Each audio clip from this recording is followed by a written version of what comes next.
What's up, you guys? It's your girl Talaya G, and I am back with another verse of the day. Today's verse of the day will be Romans chapter 6 verses 12 through 14, which reads, "Do not let sin control the way you live. Do not give in to sinful desires.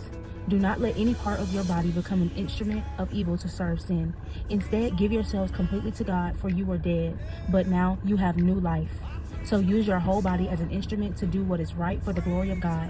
Sin is no longer your master, for you no longer live under the requirements of the law.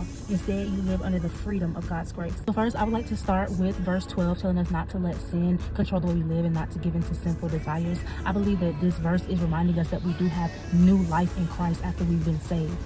And because we have that new life, we're no longer slaves to sin, which you'll see in Romans chapter 7.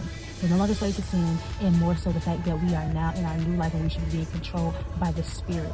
Romans even goes so far to grace us with the information that there will be sinful desires within that verse. That verse tells us to not give in to sinful desires. So it's telling you the sinful desires will be there. But remember that you should be living in that new life to please God.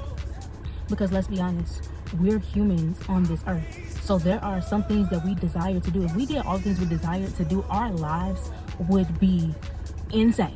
So think about that with just sinful desires alone. Give me a second. Exactly. Which is why we have that self-control. So do not let sinful desires get to you. Don't live by sinful desires. Instead, you continue to fight the good fight and live that new life as the new creation that you have become. I know times will get tough. I know there will be times when you're tested. I know there will be times where you're tempted. Know the difference. Go ahead and look in your scriptures and meditate on that. All in all, live this new life that Christ has given you and live it through him, because there is no other way to do that. Next, I love what verse 13 has told us about not letting our bodies become instruments as evil to serve sin. I believe that that is there not by accident. If you know that in Corinthians it tells us that our bodies are temples.